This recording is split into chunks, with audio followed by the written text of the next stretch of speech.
Jadi saya ingin mempergunakan kesempatan ini untuk bertanya kepada para pakar ekonomi. Kalau kita mulai dari ekonomi, kita harus berdasarkan asumsi. Jadi saya akan menggunakan the Romer model.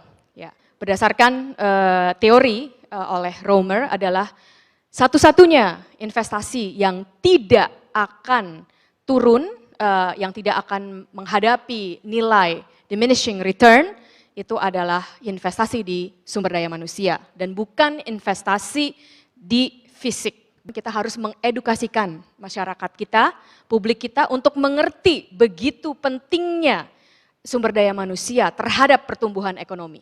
Kalau kita tidak investasi di sumber daya manusia, kita tidak akan mungkin bisa mencapai pertumbuhan ekonomi. Dengan asumsi ini, saya ada 4 pertanyaan. Mohon dijawab dalam tanggapannya. Pertanyaan pertama untuk 100 ekonom. Kebijakan atau prosedur ekonomi apakah yang bisa membuat riset dianggap sebagai investasi dan bukan melulu sebagai pengeluaran? Apa yang terjadi selama ini dari segi kebijakan? Ada suatu pemikiran kunci bahwa riset, penelitian itu adalah pengeluaran, bukan investasi. Nah, jadi saya menanyakan kebijakan ekonomi apakah, prosedur ekonomi apakah yang bisa mengubah pemikiran ini sehingga kita bisa mencapai the Romer model of economic growth. Oke. Pertanyaan kedua, untuk menghasilkan riset yang kompetitif dan berkualitas diperlukan dana yang besar yang memerlukan terutama sekali kontribusi dari industri. Ini sudah terjadi di seluruh negara-negara maju ataupun negara-negara yang hampir menjadi negara maju dan berkembang terutama sekali karena industri berbasis teknologi. Namun industri di Indonesia masih sangat segan berinvestasi karena sedikitnya riset yang berkualitas. Karena sudah saya teliti angka-angkanya bahwa ada banyak dana yang dari Kemendikti Saintek pun mengeluarkan sebagai dana padanan, industri tidak mau match, tidak mau berpadani karena mereka tidak yakin bahwa riset yang akan mereka investasikan itu adalah riset yang berkualitas. Nah, ini kan menjadi dilema ayam dan telur. Bagaimana memecahkan dilema ayam dan telur ini? Pertanyaan ketiga, skema ekonomi dan pendanaan apakah yang bisa dipakai untuk membiayai ekosistem perguruan tinggi? Pada saat sekarang yang sudah saya lihat dan sudah saya analisa, perguruan tinggi negeri kita dan juga banyak perguruan tinggi swasta itu tidak menghasilkan atau bahkan banyak yang minus.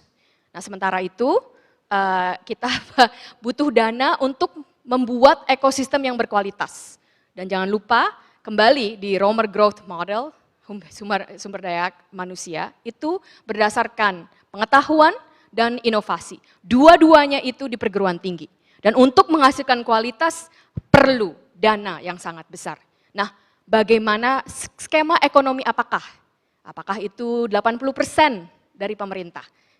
Apakah itu dari hasil-hasil yang dilakukan? Apakah itu dari swasta? Apakah itu dari, skema ekonomi dan pendanaan apakah yang bisa dipakai untuk membiayai ekosistem perguruan tinggi? Dan jawabannya harus di luar tambahkan dana APBN. Ya, itu nggak boleh jawaban itu, oke?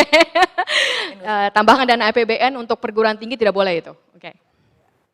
Itu pertanyaan ketiga. Pertanyaan terakhir untuk para ekonom adalah, kita lihat dulu ini. Kita lihat dulu graf yang di sini. Ini grafnya dari IMF. Graf ini saya jelaskan, ini dari International Monetary Fund yang melihat secara angka jelas apakah produktivitas, hasil kenaikan produktivitas secara ekonomi dari riset dasar dan dari riset terapan. Yang biru adalah riset terapan, yang merah adalah riset dasar. X-axisnya adalah tahun, berapa lama, dan Y-axisnya itu adalah citasinya, penyerapan citationnya. Nah, yang bisa dilihat secara langsung di sini adalah riset dasar secara jangka panjang itu mempunyai dampak yang jauh lebih besar pada pertumbuhan ekonomi, diukur berdasarkan inovasi dan produktivitas. Jadi kita bisa lihat total area di bawah yang merah itu lebih besar daripada total area di bawah yang biru, dan itu dilihat dari sitasi dari paper ke patent dan ke industri versus sitasi dari patent langsung ke patent dan ke industri.